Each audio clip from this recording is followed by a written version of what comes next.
ಇಲ್ಲ, ಓಟ್ನಲ್ಲಿ ಮ್ಯಾನಿಪುಲೇಷನ್ ಆಗಿರೋದ್ರ ಬಗ್ಗೆ ಕಂಪ್ಲೇಂಟ್ ಕೊಟ್ಟಿದ್ರು. ಅದು ಕೇಸ್ ತಗೊಂಡು ಎಫ್ಐಆರ್ ರಿಜಿಸ್ಟರ್ ಮಾಡಿದ್ದೇವೆ. ಆ ಎಫ್ಐಆರ್ಗೂ ಕೂಡ ನಿನ್ನೆ ಕೋರ್ಟಲ್ಲಿ ಸ್ಟೇ ಕೊಟ್ಟಿದ್ದಾರೆ. 2 ದಿವಸದ ನಂತರ ಮತ್ತೆ ಅದು ಟೈಮ್ ಕೊಟ್ಟಿದ್ದಾರೆ. ಕೋರ್ಟಲ್ಲಿ ಬರುತ್ತೆ. ಏನ್ ತೀರ್ಮಾನ ಆಗುತ್ತೆ ಅಂತ ನೋಡಿದ್ವಿ. ಅದ್ರ ಮೇಲೆ ನಾವು ತೀರ್ಮಾನ ಮಾಡ್ತೀವಿ ಯಾವುದು ಎಫ್ಐಆರ್ ಬಗ್ಗೆ. ಆದ್ರೆ ಎಲೆಕ್ಷನ್ ಕಮಿಷನ್ ಅವರು ಈಗಾಗಲೇ ಡಿಕ್ಲೇರ್ ಮಾಡಿ ಸರ್ಟಿಫಿಕೇಟ್ ಕೂಡ ಕೊಟ್ಬಿಟ್ಟಿದ್ದಾರೆ. ಆದ್ರಿಂದ ಅದ್ರ ಬಗ್ಗೆ ಮತ್ತೆ ರಾಜೀವ್ ಗೌಡ್ರು ಕೋರ್ಟಿಗೆ ಹೋಗ್ತಾರಾ ಏನೋ ಅದನ್ನ ನೋಡಬೇಕು. ಚುನಾವಣಾಧಿಕಾರಿಗಳು ಕಂಪ್ಲೇಂಟ್ ಕೊಡದೇನೆ ಜೀವರಾಜ್ ಮೇಲೆ ಕೊಟ್ಟಿರ್ತಕ್ಕಂಥ ಕಂಪ್ಲೇಂಟ್ ಮೇಲೆ ಪೊಲೀಸ್ ತನಿಖೆ ಏನಾದರೂ ಆಗುತ್ತೆ ಸರ್? ಅಲ್ಲ, ಅದನ್ನೇ ತಗೊಂಡಿದೀವಲ್ಲ, ಎಫ್ಐಆರ್ ಅದನ್ನೇ ತಗೊಂಡಿದ್ದೀವಿ. ಕಂಪ್ಲೇಂಟ್ ಅಫಿಷಿಯಲ್ಸ್ ಕೊಟ್ಟಿಲ್ಲ. ಅವರು ರಾಜೀವ್ ಗೌಡ್ರು ಮತ್ತೆ ಅವ್ರ ಕಡೆ ಮುಖಂಡರುಗಳು ಕೊಟ್ಟಿರುವಂತ ಕಂಪ್ಲೇಂಟ್ ಅದನ್ನ ರಿಜಿಸ್ಟರ್ ಮಾಡಿದ್ದಾರೆ. ಅವಳಿ ಅವಕಾಶ ಏನು, ಯಾರು ಕಂಪ್ಲೇಂಟ್ ಕೊಟ್ಟರೆ ತಗೊಂಡೆ. ಸಿಎಂ ಹೇಳಿದ್ದಾರೆ ಕ್ರಿಮಿನಲ್ ಕಾನ್ಸ್ಪಿರಸಿ ಆಗಿದೆ, ಹಾಗಾಗಿ ನಾವು ಇದು ಮಾಡ್ತಾ ಇದೀವಿ ಅಂತ ಹೇಳಿ ನೇರವಾಗಿ ಎಲೆಕ್ಷನ್ ಕಮಿಷನ್ ಮೊರೆ ಹೋಗ್ಬೋದಿತ್ತಲ್ವಾ ಅನ್ನುವಂತ ಪ್ರಶ್ನೆ. ಅಲ್ಲಲ್ಲ, ಇದು ಇದೇ ಬೇರೆ ಅದೇ ಬೇರೆ.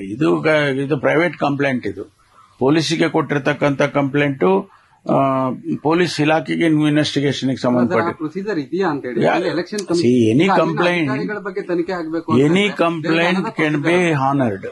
Any complaint can be honoured. ಅದ್ರದ್ದೇನಿಲ್ಲ. ಎಲೆಕ್ಷನ್ ಕಮಿಷನ್ ಅವರು ಮಾಡಿರ್ತಕ್ಕಂಥ ಪ್ರೊಸೀಜರ್ ಅಲ್ಲಿ ಇದ್ರ ಬಗ್ಗೆ ಅದನ್ನ ಇದೇ ಬೇರೆ.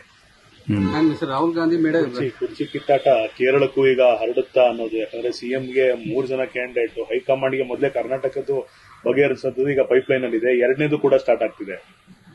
ನೋಡಿ, ಒಂದು ಸರ್ಕಾರ ಬಂದಾಗ ಕೆಲವು ಸಂದರ್ಭದಲ್ಲಿ 2-3 ಜನ ಮುಖಂಡರುಗಳಿದ್ದಾಗ ತೀರ್ಮಾನ ಮಾಡೋದು ಟೈಮ್ ತಗೊಳುತ್ತೆ. ಇದು ಒಂದು ಪ್ರೊಸೀಜರ್. ಈಗ 3 ಜನ 4 ಜನ ಅಲ್ಲಿರುವಾಗ ನ್ಯಾಚುರಲಿ ಹೈಕಮಾಂಡ್ನವ್ರಿಗೆ ತೀರ್ಮಾನ ಮಾಡೋದು ಸ್ವಲ್ಪ ಕಷ್ಟ ಇರುತ್ತೆ. ಆದ್ರೂ ಮಾಡಲೇಬೇಕಲ್ಲ, ಮಾಡ್ತಾರೆ. ಸರ್, ಈಗ ರಾಜ್ಯದ ವಿಚಾರಕ್ಕೆ ಬರೋದಾದ್ರೆ ಸರ್, ಈಗ ಚುನಾವಣೆ ಎಲ್ಲ ಮುಗೀತು. ಕೆಲವರೆಲ್ಲರೂ ಒನ್ ಟೈಮ್ ಹಿರಿಯ ಶಾಸಕರು ಹೋಗಿದ್ರು, ಮತ್ತೆ ಹೋಗ್ಲಿಕ್ಕೆ 10ನೇ ತಾರೀಕು ಹೋಗ್ಲಿಕ್ಕೆ ಎಲ್ಲ ರೆಡಿ ಆಗಿದ್ದಾರೆ. ಸೊ ಗೊಂದಲಗಳ ಪರಿಹಾರ ಆಗುತ್ತಾ ಈಗಲಾದ್ರೂ ಅಂತ ರಾಜ್ಯದ್ದು ಸಿಎಂ ಗೊಂದಲ ಮತ್ತೆ ಶಾಸಕ ನೋಡಿ, ಗೊಂದಲ ಬಗೆಹರಿಲೇಬೇಕು. ನಮ್ಮ ಉದ್ದೇಶ ಇರೋದು ಆಡಳಿತದ ಮೇಲೆ ಪರಿಣಾಮ ಆಗಬಾರದು ಅನ್ನೋದಷ್ಟೇ. ಅದಕ್ಕಾಗಿ ಈಗ ಗೊಂದಲ ಬಗೆಹರಿಲೇಬೇಕು. ಬಗೆಹರಿಸ್ತಾರೆ ಅಂತ ನನಗೆ ವಿಶ್ವಾಸ ಇದೆ. ಸರ್, ಅಂದ್ರೆ ಪದೇ ಪದೇ ನಾವು ಕೇಳಿದೀವಿ. ಬಟ್ ಇವತ್ತು ಒತ್ತಡ ಹೇರಿದಾಯ್ತು, ರಿಕ್ವೆಸ್ಟ್ ಮಾಡಿದಾಯ್ತು, ನಾಜೂಕಾಗಿ ಹೇಳಿದಾಯ್ತು, ಗೊಂದಲ ಇಲ್ಲ ಅಂತ ಬಹಿರಂಗವಾಗಿ ಹೇಳಿದ್ರು ಅಂತರಂಗದಲ್ಲಿ ಗೊಂದಲ ಇದ್ದೇ ಇದೆ.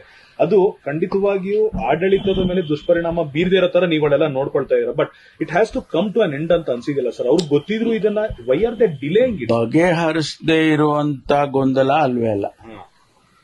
ಬಗೆಹರಿಸೋದಕ್ಕೆ ಅವರಿಗೆ ಈಗ ಚುನಾವಣೆಯಲ್ಲಿ ಬಿಸಿ ಇದ್ರು. ಈಗ ಚುನಾವಣೆ ಮುಗಿದಿದೆ. ನನಗೆ ವಿಶ್ವಾಸ ಇದೆ ಆದಷ್ಟು ಶೀಘ್ರವಾಗಿ ಒಂದು ಹಂತಕ್ಕೆ ಬರುತ್ತೆ ಇದು ಅಂತ ಹೇಳಿ. ಯಾಕೆಂದ್ರೆ ನಾನು ಹೇಳಿದಾಗೆ ನಮಗೆ ಬೇಕಾಗಿರೋದು ಆಡಳಿತ ಮುಖ್ಯ.